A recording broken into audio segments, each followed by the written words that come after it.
Welcome to Growth Agents, a special mini-series in partnership with SAP. I'm Matt Robertson with Fastco and INC Studios. Our guest today is Tina Hetzer, Director of Finance for Pink Lily. Thanks for being here today, Tina. I wonder, could you just give to someone who doesn't know anything about Pink Lily, like the quick elevator pitch? If you meet someone at a cocktail party, what would you tell them about the place you work? So Pink Lily is an online women's clothing boutique. We have accessories, makeup, and our goal is to make women feel confident in what they wear every day at affordable prices. And one of the big things that we try to do is engage with our customer through social media platforms and the retail experience, which we're hoping to expand within the next year. And one of the things that's just amazing about Pink Lily is that it started out as a side hustle for our founders, Tori and Chris, literally in their living room. And now, 10 years later, it's grown into a multi-million-dollar company. Yeah, I'm curious. I was looking around. The one thing I don't understand is the products you sell. Does Pink Lily design and manufacture, or they outsource from vendors? Is it a combination?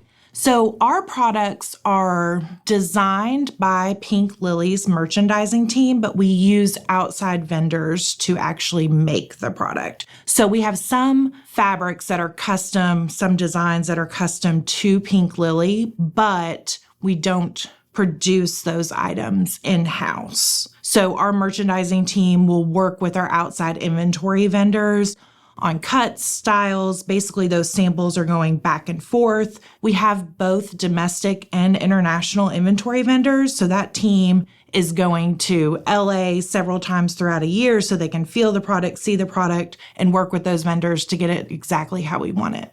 Got it. But all of your product is specifically Pink Lily. You're not Yes. You're not curating from different designers and manufacturers and lines. This is purely, if I'm shopping at Pink Lily, I'm getting something I can only get from Pink Lily. Is that correct? Yes, all of our product is Pink Lily product.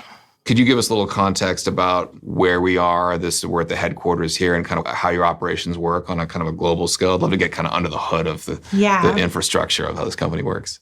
We are headquartered and based in Bowling Green, Kentucky, which is where our founders are from. That is where our corporate offices are, photo shoot studio, and then also our fulfillment center as well. The only locations that we have outside of Bowling Green are some of our remote employees that are on the SG&A side, such as like director of growth marketing, customer service, and that sort of thing. And all the designs are created here as well? Yes, all of our designs are created here in Bowling Green by our merchandising buying team.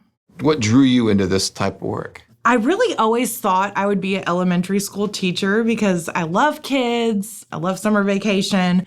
But when I was in college, I took my first accounting class and I loved it even more than apparently summer vacations.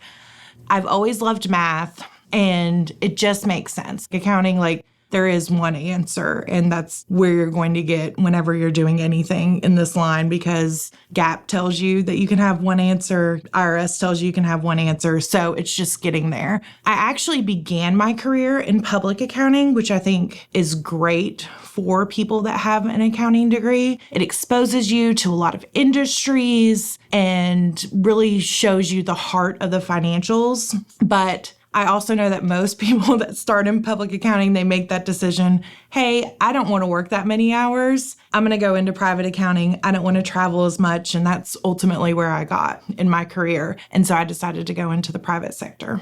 So how did you end up getting involved with Pink Lily? Could you give us a little bit of context for how you landed here? I actually grew up in Bowling Green. I went to college at Western Kentucky University and was here most of my life. I had twins about 11 years ago, and right before they were born, my husband and I decided to move away. And we were gone for about 7.5 years and made the decision we want to get back to Bowling Green. And at the time, I was working a remote position, so I could easily get back to Bowling Green. But my husband found this position, and it was just perfect. I think there's a lot to be said for a founder-run company as opposed to working for a big corporation. There's a lot more red tape. It's harder to make change. It's harder to drive process improvement. And so this just looked like the perfect opportunity. So I interviewed. I loved it here. We actually hadn't even put our house for sale, hadn't bought a house. I moved down here before my family did. stayed with a best friend for a month and just have enjoyed it every minute since. And how long ago was that? That was a little over 4 years ago. What would you say, could you share some of the biggest challenges and complexities that you face as a director of finance for a company like this?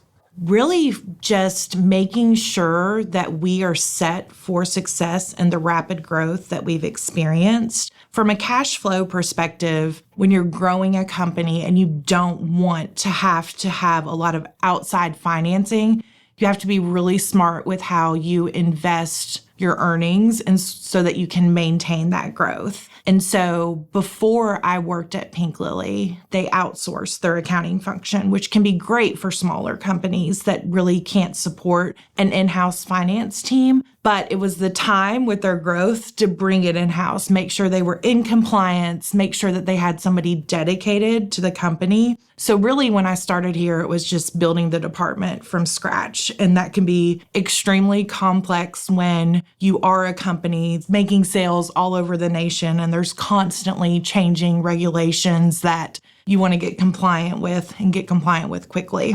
And are there any successes that you've been able to achieve and sort of share in?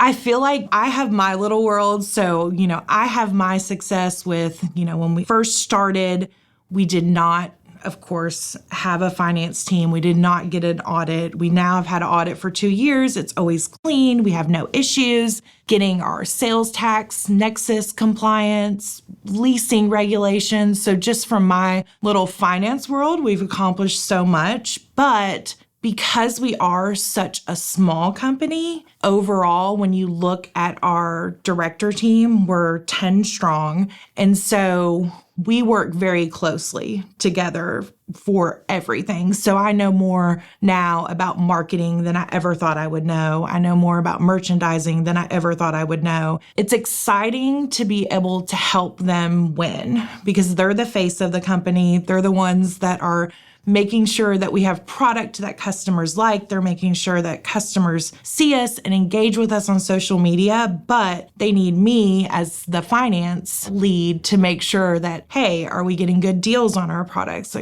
or do we have good vendor terms? Is products coming in time? It's fun to be able to share that success with them because I always say I think I have probably the boringest job here because I'm not touching product. But, I get to be there when they're touching it and help their vision come to life. I'd love to hear, is there anything you could share as somebody who works in finance that might surprise people from your perspective? I feel like a lot of finance-minded people, they like to have control. Like like to have control of the finances. They like to have control of just whatever situation they're in. And thinking about working for a company that is ran by founders, I think that could put off a finance person because the initial thought is, hey, that founder wants things their way. And that's one of the great things about Pink Lily and about Tori and Chris. They identified that their company was growing way too quickly and that they needed to build a team. And that's what they did. They don't have finance experience, accounting experience. They don't have customer service experience. So bringing in leaders in all those different areas to help them grow the company has been something that I've found really surprising and reassuring. And they trust us to do our job. Like they respect our opinion. And I think that's why we've been able to be so successful. Anything a bit more about, from your perspective, that people wouldn't expect that you get to do or that goes into your job? I think when people think of accountants, they think of tax returns, they think of audits, and they think of numbers, and it just sounds really boring. And I believe my job is anything but boring. Like I get to look at the product with people, like I get to brainstorm marketing ideas. I get to talk about how we're going to make collaborations work. So not something that people think of when they think of finance. They don't think of clothing, beauty, accessories, and just getting to have that hands-on experience with the merchandising and marketing team to make Pink Lily's vision come to life. What's it like to help lead a company that's doing something so innovative and ideally, I think probably sees itself as pushing certain boundaries in this industry?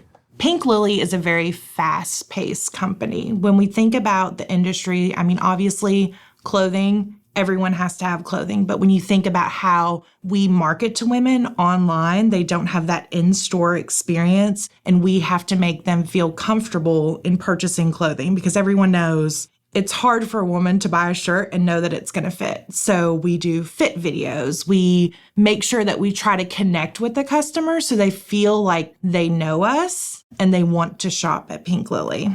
How would you view your role as a growth agent for this company? When I came in, we were still so small. There were no processes in place. There was no accounting function in place, policies, procedures. And they were reaching the point where that was going to start being detrimental to their growth. And that's why they brought me in as the director of finance, so that I could help lead those changes in policies and process improvements and cash management. You know, when we started, our financial package was a balance sheet and a profit and loss statement. And there's no way that you can run a company and know how your company is doing just looking at 2 financial statements. So being able to assist them and help them understand different KPIs and metrics to make sure, hey, how are we growing? How's our average order value doing? How many new customers, returning customers do we have? So that we could really understand what we were doing good and what we weren't doing good and how we needed to change that. What would you say that the type or rate of growth would be essential to this company's success? And obviously it's experiencing that or we wouldn't be here. Yeah. You know, I don't necessarily have any, 25% growth is our goal or, to talk specific numbers, but we really look at growth on not only a daily basis, but sometimes weekly basis, collection basis. So it's really looking at all those different metrics and setting yourself goals, with each sale, with each collection, with each season, and then seeing if you exceed those goals. And if you don't, then regrouping and seeing how you can reach those goals with the next season. How do you balance keeping a lid on certain costs as director of finance? How do you weigh that against needing to fund certain growth strategies and do some spending? Yeah, so we've implemented a cash flow forecast. Before I came to Pink Lily, it was kind of just spend the money if you had the money. We weren't really looking at, hey, how much are we spending this season? What's our goal to sell? Will we be able to buy this inventory? Because the thing about clothing and beauty is you're purchasing that inventory potentially 2 to 3 months before you're selling it. So you have to be really smart from a cash flow perspective. And then also an inventory management perspective. Like, are you selling through the inventory? Like, some things might seem real popular. Your sales might be really high, but maybe you purchased too much inventory. So finding that balance and understanding what you need to do to be successful. Could you speak to some of the biggest challenges to your growth? Making sure that we are spending our money efficiently and effectively in order to meet the need. And so one of the things that my team did, like, hey, who are our biggest vendors? Who are we working with the most on the merchandising side? And let's see if we can get more favorable terms. So we're matching that cash outflow with the cash inflow. The other thing that is one of our biggest challenges, really just in growth in general and in Pink Lily and the business, is understanding trends. You're not always going to get it right. You're going to purchase something, you're going to think it's going to be in for the season, and it's not going to be in for that season. So how are you going to either style that inventory so that a customer wants it, repurpose that inventory, or have a sale and, sell it for cost? And that sounds like a much more creative influence you would have on those types of things that people might expect from a director of finance, right? It's really interesting to be in this line of business. When I started, I'm definitely not what I would call fashion forward. So I had a best friend who had a daughter that knew all about influencers. I'm asking her about it because I have no clue. And so now it's like, I understand influencers. My daughter thinks I'm super cool because I work at Pink Lily and, I am in the finance side. So it's like, I have the nerd in me, but then I work at a super cool company. And so it's amazing how different this is than any other position I had. I feel like I'd always just been kind of that accounting nerd that kept to myself, did financials, maybe did payroll, worked on payables. And here it's like I'm exposed to all areas of the business because we are such a small team that we really have to work together. And it's good to get ideas from different people and different perspectives. Are there any other growing pains that you've, I guess, witnessed and helped navigate or lead the company through from your perspective? Yeah. When I came to our primary warehouse location, we had just doubled the size of it. We quickly realized we didn't have enough racking for inventory. So we had this huge capital project to increase our racking here at the primary location. Before that racking was even complete, our growth was so rapid that we were looking at leasing another facility a half a mile down the road that's 3 times the size. So really our growth has just been a big issue from a space perspective and making sure that we're using our space as efficiently as possible. Could you tell me a little bit about some of the goals for the future of this company over the next 5 years? One of our primary goals, and one of the things that we're really looking at right now, is to make Pink Lily a household name in the United States. We are very centrally located in the Midwest and the southern states where it's warmer. We have a lot of resort lines. Swimsuits are very popular. So really just connecting with people all across the United States is one of our main goals. And I think one of the most brilliant things that our marketing team does is they capitalize on what is happening in the social media industry right now.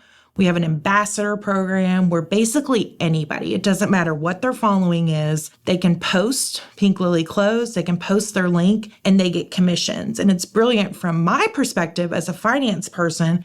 We're not paying a fixed fee to an influencer because all of these micro influencers are just everywhere in social media, and they'll post, they get their commissions, and it's a win-win from our perspective. Right now, we have one retail store that's located in Bowling Green, Kentucky. And one of the things that we're looking to do to connect with our customer more is to expand our retail store location. So that's a very exciting thing that we're doing now. Obviously, very big from the financial perspective, but we hope to open what we will consider like our main retail store in Nashville next year.